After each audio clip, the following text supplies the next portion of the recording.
히브리서 6장 13절에서 20절입니다. 보통 사람들은 맹세할 때 자기보다 큰 힘이 있고 믿을 만한 존재를 대고 맹세를 합니다. 누가 그의 보증이 되어주는가, 그 배경이 누구인가, 그게 중요하죠. 회사가 보증을 해주고 은행이 보증을 해주고 국가가 보증을 해주고 보험회사가 보증을 해줍니다. 그래서 더 신뢰감을 갖게 되는 것이죠. 그럼 하나님은 누구에게 맹세를 하실까요? 하나님은 하나님보다 높은 분이 없기 때문에 하나님의 이름으로 맹세를 하십니다. 하나님은 맹세할 필요가 없지만 인간에게 더 큰 확신을 주기 위해서 때때로 맹세하십니다. 주께서 말씀하기를 나를 믿으라 하십니다. 하나님을 믿으면 된다고 하십니다. 우리가 본받고 따라가야 될 성경 속의 인물 가운데 오늘 아브라함이 등장하죠. 이스라엘 사람들에게는 대표적인 인물입니다.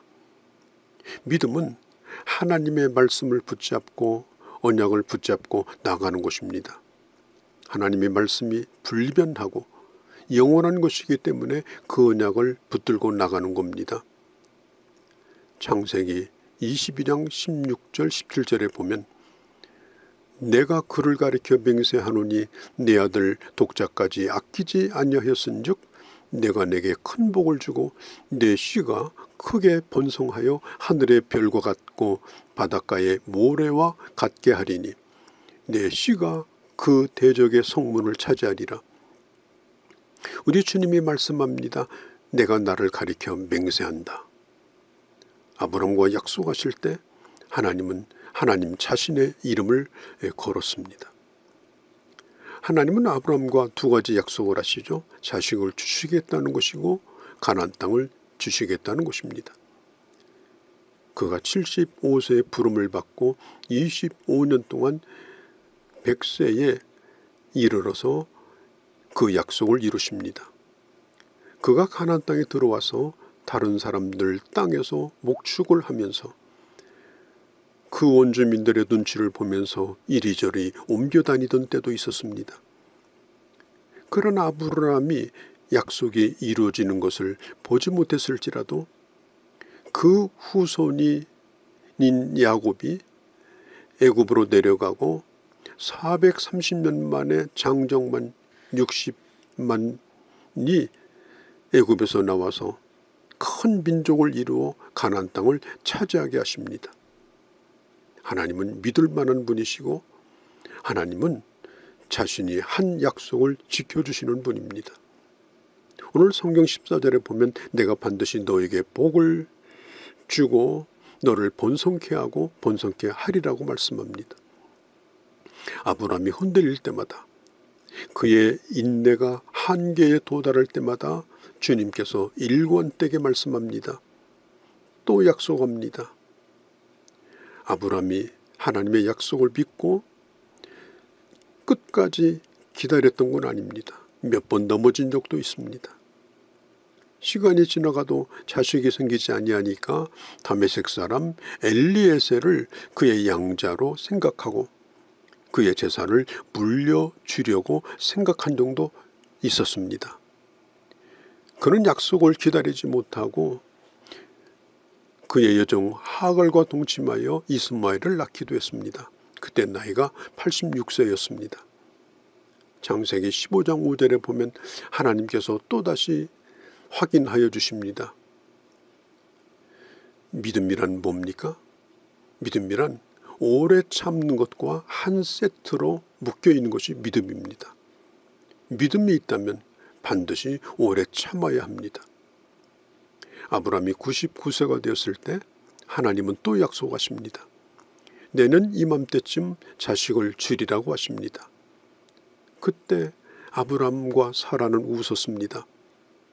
웃었을지라도 하나님은 약속대로 100세에 이삭을 주셨습니다.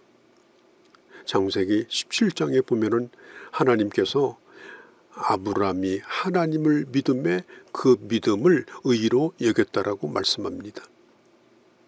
아브라함의 믿음은 몇 번 넘어졌습니다. 그러다가 또 일어났습니다. 자기 방법대로 자기 뜻대로 하려고 하다가 하나님의 뜻에 굴복한 적이 한두 번이 아니었습니다. 그러함에도 불구하고 하나님은 아브라함이 하나님을 믿었다라고 말씀하시죠. 하나님은 우리더러 아브라함의 믿음을 가지라고 합니다.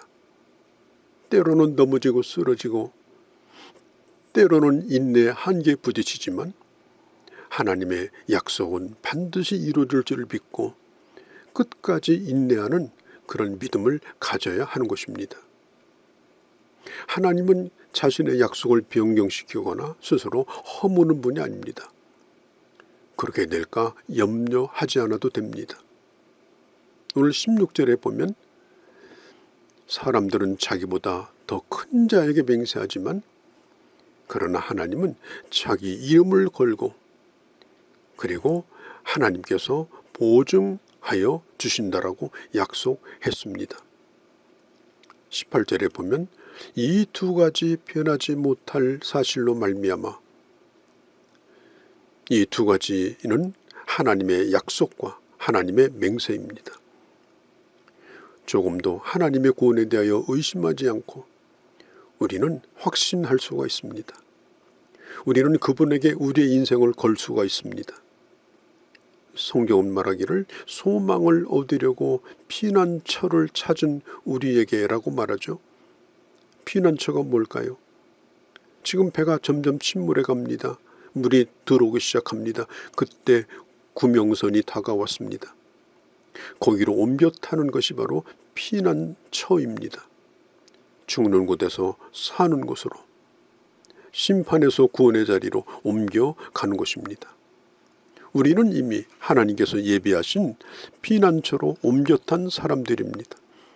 완전한 안전을 보장받고 있습니다.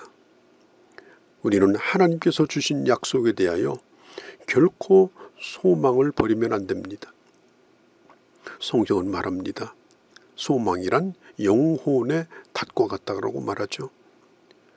풍랑이 칠 때 떠내려가지 않게 고정시켜주는 닷이 바로 소망입니다. 아무리 세상에 풍파가 많을지라도 하나님이 우리에게 주신 구원의 약속을 굳게 붙잡고 결코 떠내려가지 않고 믿음을 지키고 마지막 날 하나님 앞에 인정받을 수 있는 그런 하나님의 사람들이 되어지기를 바랍니다. 예수 그리스도는 우리를 대신하여 하나님의 지성소에 들어가셨기 때문에 우리도 예수의 피를 힘입어 그 주님 앞에 나아갈 담력을 얻게 되었습니다. 주님과 함께 휴정 사이로 하나님이 열어놓으신 새 길로 나가는 자가 되었습니다. 성경은 이렇게 말하죠. 19절에 휴정 가운데로 들어가나니 예수님은 우리의 영원한 대제사장이 되셔서 주님이 먼저 그곳에 들어가셨고 그 길을 열어놓으셨고 그리고 그 주님을 믿는 자에게 영원한 하나님의 나라에 들어갈 수 있도록 우리를 인도하여 주실 뿐 아니라 우리가 이 땅에 살아있는 동안에도 주님과 함께하는 그 놀라운 영적인 세계를 체험하도록 주님께서 예비하여 주셨습니다. 오늘도 이 신실하신 하나님, 그 주님 안에서 주의 풍성함과 은혜를 누리며 살아가는 귀한 날 되시기를 바랍니다. 걸어가신 우리 아버지 하나님, 우리 주님은 자신의 이름을 걸고 맹세하셨고 아브라함에게 약속하신 그 약속을 이루어주셨습니다. 가나안 땅에 들어가게 하시고 예수 그리스도를 보내주시고 그 예수를 믿음으로 오늘 내가 하나님의 자녀가 된 것은 아브라함과 맺은 약속의 열매였습니다. 하나님 아버지, 내가 너를 반드시 복주고 복주며 번성케 하고 번성케 하리라고 약속하셨습니다.